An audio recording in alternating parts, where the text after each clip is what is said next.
에코프로 그룹 자체가 어쨌든 이동채 그 전 회장이 컴백을 하면서 이런 동남아 투자를 결정했는데 이게 일단 현재로서는 상당히 성공적이라고 볼 수 있겠고, 일단 에코프로 그룹이 이런 전기차 시장 어떤 캐즘 여기 대응하기 위해서 밸류체인을 재정비하는데 그 핵심이 바로 인도네시아 투자에 있다라고 볼 수 있겠습니다.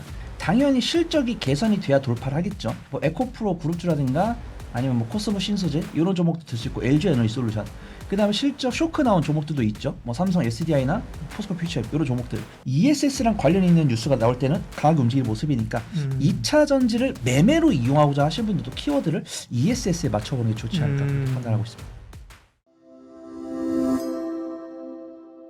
결국은 ESS 쪽에 집중을 좀 하려는 움직임 보이고, 특히 북미 쪽에서 그런 이제 라인 변화를 통해서 하려고 하고요. 대표적으로 LG 엔솔이죠. 네. 이제 전기차 시장 쪽은 9월 말에 이제 그 전기차 세액 공제가 이제 끝나기 때문에 이제 아마도 이제 그 상당한 뭐 좀 판매 부진에 갈 가능성이 높은 반면에 그 ESS 쪽은 북미 쪽에서는 뭐 엔솔에서는 내년도에 성장만 60% 정도의 성장을 예상하니까 여기 이제 핵심적으로 기존의 생산 그 거점을 이제 EV 라인을 좀 ESS를 바꾸는 작업을 하고 있으면서, 그러면서 이제 있는 자산을 최대한 활용하는 이제 전략을 쓰고 있는데, 첫 번째로 엔솔이 했던 게 지난 5월달에 그 GM과의 세 번째 합작법인인 그 얼텀 셀즈 3기를 인수를 했죠. 이 물량이 사실은 인수할 거라고 말씀을 좀 미리 예상을 했었고, 그리고 그게 도요타 쪽으로 간다라고 말씀을 드렸었는데, 여기서 어쨌든 기존 그러니까 새로 공장을 짓는 것보다 기존 공장을 활용하는 쪽으로 해서 시간과 비용을 더 세이브를 한다라는 그런 측면에서 얼턴 샘즈 3기를 인수를 했고, 이렇게 되면서 이제 AMPC를 더 많이 나누지 않고 받을 수 있는 그런 효과도 있는 것이고요. 또 이제 두 번째가 그 ESS에 대한 그 사업에 대한 확자와 현지 생산을 강화하는데, 이게 이제 그 LG 에너지솔루션의 현재 리밸런싱, 특히 북미 시장에서 핵심은 ESS입니다. ESS 쪽에 좀 집중을 하려고 하고 있고, 최근에 그래서 ESS 관련 대규모 수주가 많이 나오고 있습니다. 이제 그 포란드 국영전력공사 그 PG와도 하고 있고, 최근에 이제 그 델타 일렉트로닉스와 뭐 5년간 그 4기가와트 시도했었고, 테슬라와도 6조 규모의 ESS 계획도 체결한 것처럼, 지금 유럽이랑 그 미국을 주로 이제 생산 기지로, 유럽에서도 그 ESS 배터리를 생산하니까 여기서 이제 현지 생산 체계로 그 하면서 이제 현지에서 대규모 수주가 좀 나오고 있고, 그리고 미시간 공장을 원래는 그 미시간 공장이 아닌 신규 공장에서 ESS 배터리 생산을 하려고 했다가 이거를 미시간 홀랜드 공장을 라인 전환해서 생산하면서 1년 빠르게 양산이 된 겁니다. 그러면서 이제 2분기에 어니 서프라이즈가 났던 것이고요. 왜냐면은 ESS 배터리도 AMPC를 받을 수 있기 때문에 훨씬 더 마진이 높으면서 AMPC를 받을 수 있는 그런 구조고요. LG에너지솔루션이 어쨌든 전기차 시장이 그 성장이 주춤한 상황에서 안정적인 실적과 성장을 위해서 ESS 쪽으로 집중하는 전략을 지금 펴고 있는데, 일단은 지금 미국도 그렇고 유럽도 결과적으로 현지 생산이 중요한 시대가 왔습니다. 그래서 이제 이런 보호무역지가 점점 강화되고, 미국은 더 극심하고요. 그리고 유럽도 그만큼 이제 보호무역주의가 지금 진행되고 있는데, 그 엔솔의 이러한 그 현재 전략은 지금 뭐 어쨌든 순항하고 있다라고 좀 그렇게 보시면 좋을 것 같고요. 그리고 이게 좀 엔솔한테는 좋은 소식 하나 있었던 게, 최근에 그 베트남 쪽에 그 자동차 제조사인 킹로 모터스와 그 전기 버스용 배터리 셀 공급을 한다는 소식이 있었습니다. 이게 이제 그 파트너십 형태로 해가지고 그 동남아, 만약에 이게 잘 된다고 했을 때는 아마 동남아 전기 시장을 상당히 그 선점할 수 있는 그런 기회가 될 것 같고요. 일단 제공하는 거는 원통형 배터리로 들어갔을 것 같아요. 2170으로 아마 들어갈 것 같고, 킹로 모터스 같은 경우가 엔솔부터 배터리 셀 받은 다음에 이걸 이제 그 산업단지에서 배터리 팩을 제조하고 조립 공장도 이제 만들 예정인데, 그래서 상당한 뭐 한 6,300만 달러 정도 투자를 할 예정이고요.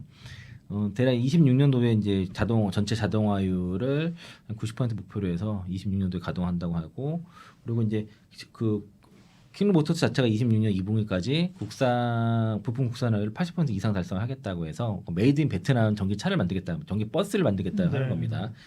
이제 이게 배터리를 엔솔 걸 사용하면서 메이드 인 베트남 전기 버스를 만든 거 했을 때는 이건 동남아 진출을 나갈 가능성이 상당히 높아지는 거죠. 그를 바탕으로 해서 싼 인건비를 차량 만들면서 배터리는 엔소가 썼다 했을 때는 그래서 이제 베트남은 2040년까지 주요 그 도시 버스의 50% 이상을 전기차로 전환할 계획입니다. 그리고 여기에 따라서 동남아 전기 버스 시장이 연평균 25% 성장할 것으로 기대가 되니까 전망을 하고 있기 때문에 특히 이제 동남아뿐만 그 베트남뿐만 아니라 동남아 국가들이 최근에 워낙 대기오염이 심하다 보니까 어떤 대중교통에 대한 전동화를 지금 국가 전략으로 좀 추진하고 있어서 그 일환의 그 동남아 시장의 성장에 대한 수혜를 그동안은 사실 중국 업체들이 다 독점을 하고 있었는데 독과점을 하고 있었는데 이제 엔솔이 그런 혜택을 입을 수 있을 것 같고요. 단순하게 이제 이게 수출의 수준의 협력이 아니라서 그러니까 현지 생산하고 현지 조립 체계 구축하는 현지 전략이라는 거죠. 이 또한. 그래서 이제 중국 업체들이 강했던 거는 가격 경쟁력인데 현지 생산을 통해서 가격 경쟁을 대응을 하고 또 그런 국가들은 결국은 탈중국을 또 할 수 있지 않습니까? 그런 여러 가지 전략인 거고요. 또 이제 엔솔은 워낙 이제 뭐 테슬라, GM, 뭐 현대차 등 해서 이런 그 품질 신뢰도가 입증이 됐기 때문에 이걸 우리가 정말 이러한 품질을 갖고 있다라는 게 어필이 돼서 이게 협력이 됐다라고 하고 있고요. 그러면 그렇게 되면 이제 지역에서 생산하고 하니까 지역 경제도 도움이 되고 그리고 킹링 모터스가 배터리 현지 브랜드 기반으로 해서 동남아 시장으로 수출을 확대할 계획이거든요. 그러면은 당연히 이제 엔솔에 대한 뭐 배터리 수요가 증가할 수밖에 없는 것이고 그리고 이게 이제 그렇게 되면 이제 어쨌든 그 중국이 많이 장악하는 동남아 시장에서도 엔솔이 침투율을 점유율을 올릴 수 있는 그런 교두보 될 가능성이 있다. 라고 이렇게 보시면 좋을 것 같습니다. 동남아 쪽에 인도네시아 투자가 되면서 이번에 2분기 어닝 서프라이즈 나온 이유도 결국에는 그 니켈 계룡광산에 대한 투자 이익 때문이었던 거거든요. 그래서 이제 에코프로 그룹 자체가 어쨌든 이동채 그 전 회장이 컴백을 하면서 이런 이제 동남아 투자를 결정했는데 이게 일단 현재로서는 상당히 성공적이라고 볼 수 있겠고 일단 에코프로 그룹이 이런 전기차 시장 어떤 캐즘 여기 대응하기 위해서 밸류체인을 재정비하는데 그 핵심이 바로 인도네시아 투자에 있다라고 볼 수 있겠습니다. 일단 원가 절감을 목표로 해서 시작을 했는데 원재료부터 신규 중소까지 다 해외 투자를 확대하는 게 특히 인도네시아에 집중을 하고 있는 거고요. 네. 올해 상반기에 어쨌든 에코프로가 흑자 기조가 달성이 되면서 일단 인도네시아 투자 그 니켈 제련소 투자가 상당히 잘 됐다라고 그렇게 평가가 받고 있고 그 인도네시아 여러 니켈 제련소에 투자를 하고 있습니다. 그 QMB 제련소랑 그린 에코 니켈, 메이밍, 그 ESG 제련소 요게 지금 4군데의 지분을 확보를 했고 현재 이 4개의 프로젝트를 통해서 연 3만 톤 규모의 니켈 물량을 그 니켈 MHP 물량을 확보한 상태고요.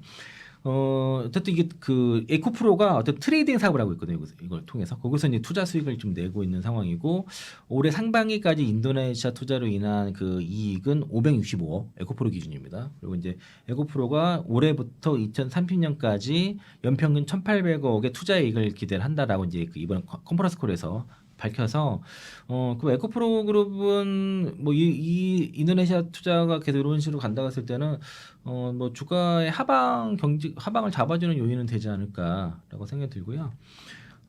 지주사 에코프로뿐만 아니라 양극재 생산하는 에코프로비엠, 전구체를 생산하는 에코프로 머티리얼즈 같은 경우도 인도네시아에 투자를 해서 여기에 대한 그 투자 이익을 얻고 있고 원가 경쟁을 일단 높일 수 있다는 게 핵심입니다. 그러니까 에코프로비엠도 2분기 서프라이즈 났던 거는 그 인도네시아 니켈 재련 그 투자 이익에서도 있었지만은 이건 이제 3분기까지 2회성 이익이 될 것이고 니켈 원료 니켈이라든가 전구체, 양극재로 일어나는 통합 밸류체인을 앞으로 이제 구축을 할 계획입니다. 에코프로 비행 기준으로는. 그래서 이제 인도네시아의 양극재 통합 공정 시설 투자를 지금 이제 검토 중에 있고 그리고 국내 사업장 대비 원가 20% 이상 경쟁력을 확보하는 걸 목표로 하고 있는데 원래는 반값 양극재였었어요 목표가. 근데 이렇게 30% 원가 경쟁을 취하려 하는 거여서 한 20% 이상 정도로 지금 좀 낮아지긴 했지만 그래도 원가 경쟁력이 20% 이상이면 상당히 높은 거라고 볼 수 있겠고요. 에코프로 머티리얼즈는 올해 하반기에 그린 에코 니켈 지분 28%를 확보해서 연결 실적으로 반영할 예정입니다. 인도네시아에 이제 LG 에너지솔루션이 11조도 투자하는 걸 철수했거든요. 포스코그룹 했던 거를 그걸 지금 빈자리를 에코프로 그룹이 지금 들어갔습니다.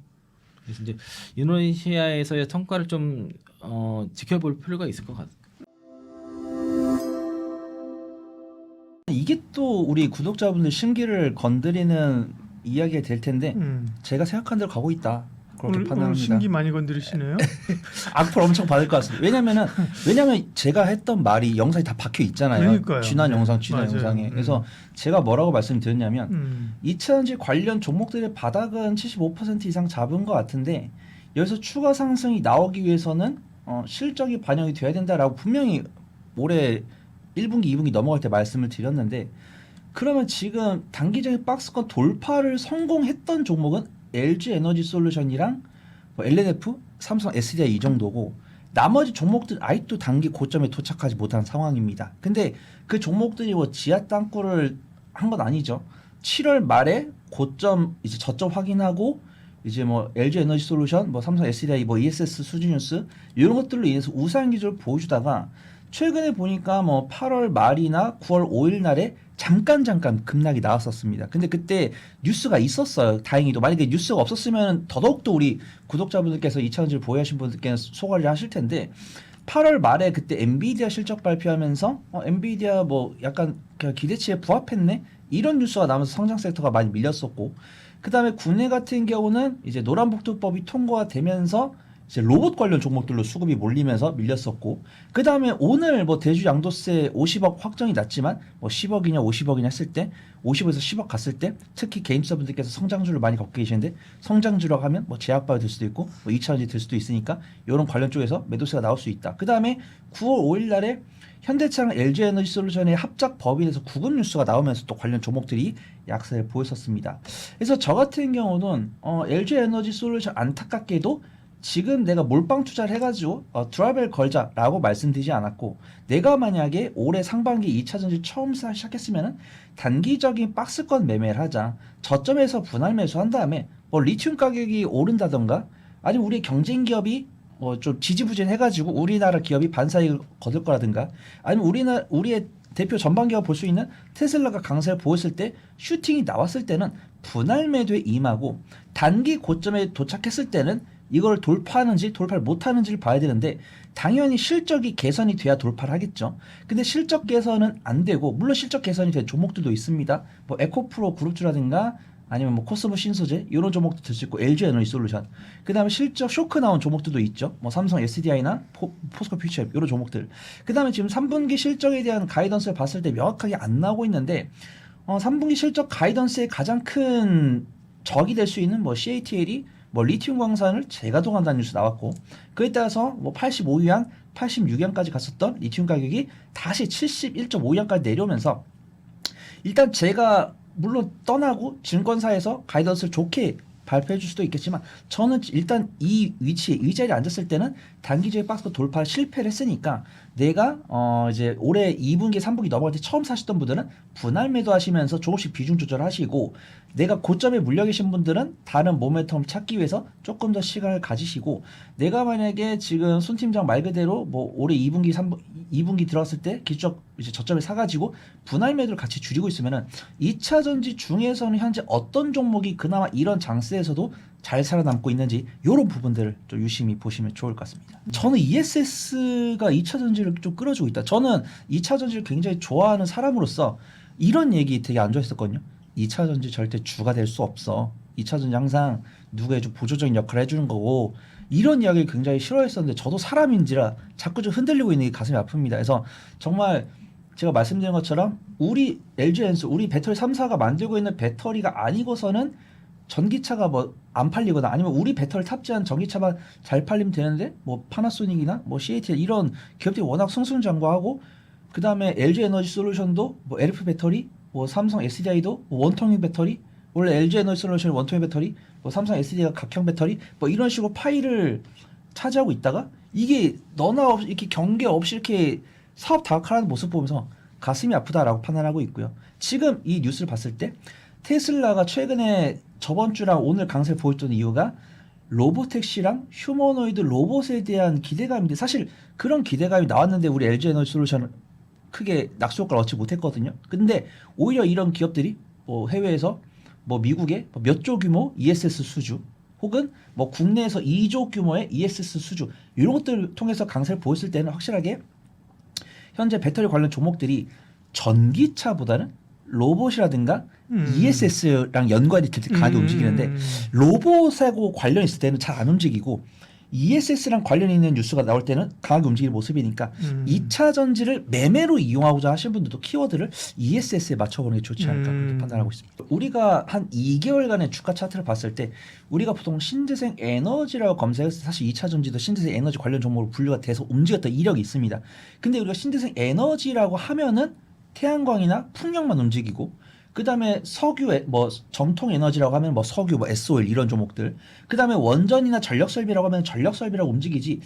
2차 전지가 강하게 움직이는 경험은 ESS라는 키워드로 강세를 보인 거고, 제가 로봇 섹터를 준비하지 않았지만 로봇 섹터 저도 공부를 많이 하고 있고, 그다음에 또 다른 전문가분들께서 로봇 관련 이야기를 하시더라고요. 그래서 저 역시도 로봇 관련 종목들, 그러면 로봇에 뭐 휴머노이드 로봇 하면 그들이 뭐 전선을 끌고 다닐 것도 아니고 안에 배터리를 내장해서 다닐 건데 관련 배터리 우리나라 거를 선정할 수 있지 않을까? 이런 기대감을 갖고 있어요. 근데 제가 이런 기대감 갖고서 우리 구독자분께 강하게 말씀드릴 거면은 뭐 테슬라든 뭐 레인보우 로틱스든 그들이 만들고 있는 뭐 휴머노이드 로봇이 뭐 시연을 해가지고 뭐 발차기를 하고 했을 때 2차 전지 관련 종목들이 움직이면은 아 그렇죠. 연관성이 있다 네. 이렇게 볼 텐데 우리가 알고 있는 뭐 레인보우 로틱스라든가 뭐 현대무벡스나 뭐 SPG 그렇죠. 감속기 이런 종목들이 움직이니까 아직은 투심이 여기까지는 오지 않았다. 근데 만약에 말 맞다나 저는 2차 전지 좋아하니까 이런 줄 나왔으면 좋겠죠. 뭐 이제 테슬라에서 만들고 있는 옵티머스에 LG 에너지 솔루션 배터리가 들어간다. 이러면은 관련 종목들이 갈 수 있는데 우리는 현재는 옵티머스에 LG 에너지 솔루션 배터리 쓰지 않을까? 이런 기대만 하고 있잖아요. 기대만 하고 있는데 그게 실제로 나와주면은 투심 변화가 있을 수 있는데 아직은 ESS라는 키워드 말고는 2차 전지 강하게 끌어주는 이슈는 없는 것 같다. 그걸 좀 판단하고 있습니다. 네. 2차 전지 관련했을 때 매매를 잘하시는 분들은 장비 쪽이나 그다음 ESS라고 했는데 독단적으로 ESS만 하는 기업은 사실 뭐 신성 ST나 뭐 서진 시스템 뭐 이런 종목들이 있는데 최근에 강세를 보인 종목들은 2차 전지 이전에 이미 본업이 있던 종목들이더라고요. 그다음에 LG 에너지 솔루션이나 삼성 SDI를 결코 무시할 수 없는 건 물론 LG 에너지 솔루션이나 삼성 SDI가 제가 탑픽으로는 등장하지 못하겠지만 LG 에너지 솔루션 입장이랑 뭐 삼성 SDI 같은 경우도 ESS 관련해서 아예 뭐 손을 내려놓고 있는 건 아닌 것 같아요. 그래서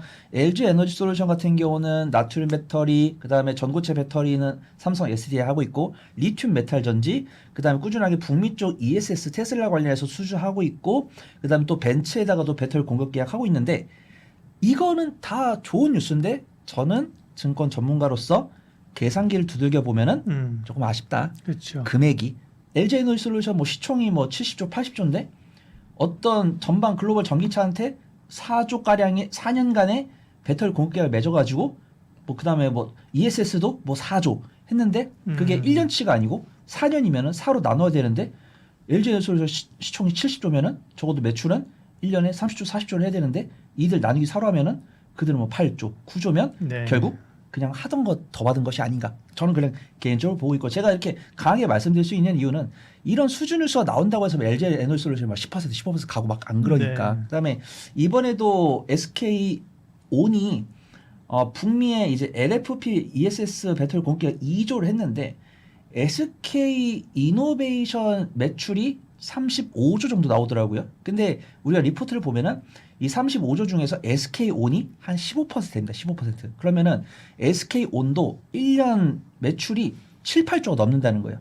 1년에 7, 8조 나오는 기업이 ESS 공급 계획 2조를 체결했다? 이거는 저는 만족스럽지 못하다. 적어도 1년에 그 시총의 30% 이상의 매출액을 할 수 있는 그 계획이 나와야지만 저는 아 진짜 잘했다 이렇게 보고 있는 거고 네.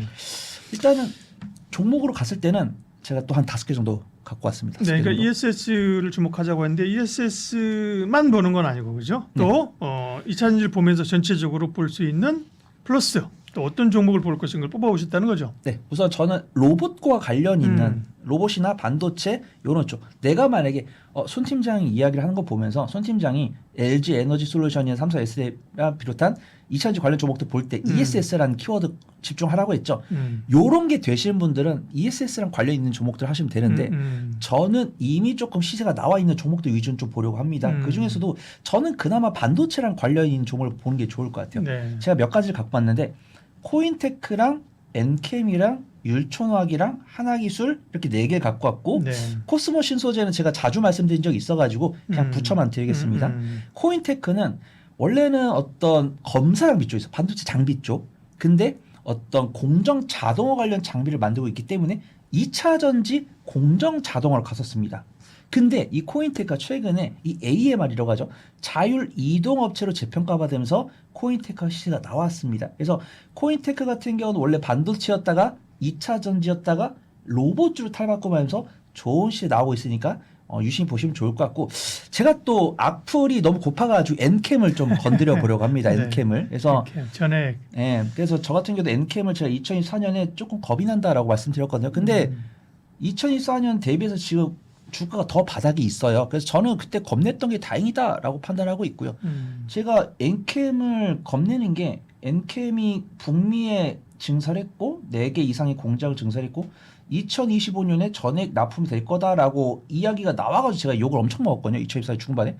근데 2025년이 됐는데도 엔캠이라는 검색을 해보면은 우리가 보통 기대하게 되잖아요.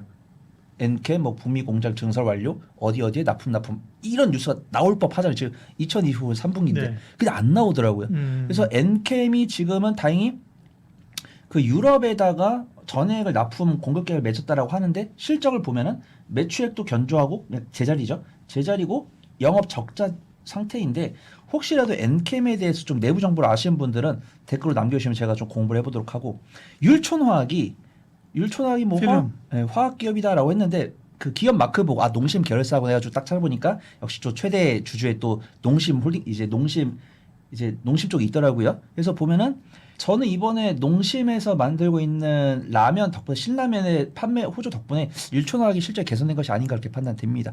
저 역시도 율촌화학을 한 2024년 초반까지 보다 안 봤거든요. 왜냐면 2024년 적자로 전환돼가지고.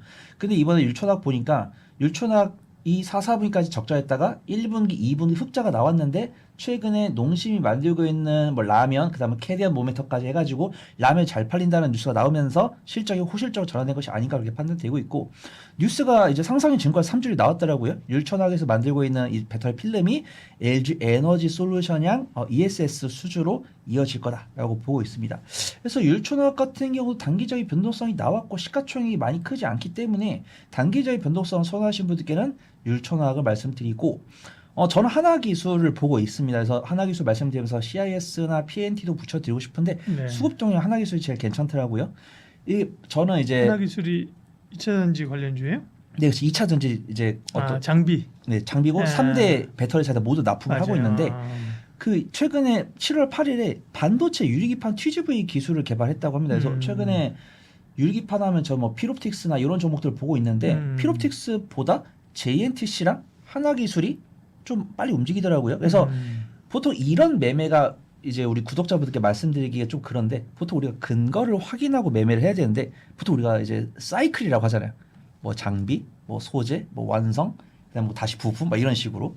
그래서 우리가 반도체를 봤을 때 완성 반도체, 부품, 그다음에 발열릴 수 있으면은 이제 액침 능각하면서 이제 뭐 유리기판 이런 식으로 아이디어가 떠오르는데, 유리기판 관련했을 때는 뭐 인텔이라든가 뭐 SKC라든가 이런 기업들, 뭐 SK 앱솔릭스나 이런 기업들이 뭐 유리기판을 만들겠다 이런 발언이 나와줘야 유리기판이 움직이는데 그런 발언이 없는데, 일단 JNTC랑 하나기술이 저번 주 목금부터 움직이기 시작했고 반도체랑 2차 전지의 이 공통 분모를 갖고 있으면서도 성장성을 확보할 수 있는 뉴스가 나와서 좀 하나기술 좀 탑픽으로 좀 보려고 하고 있고, 만약에 손 팀장이 탑픽으로 하나기술 말해줬는데 좀 변동성이 크고 나는 분할 매수 잘 못한다라고 하신 분들은 뭐 코스모 신소재도 괜찮고 그렇게 보면 될 거고, 율촌학은 좀 분할 매수 잘 하셔야 될 것 같습니다.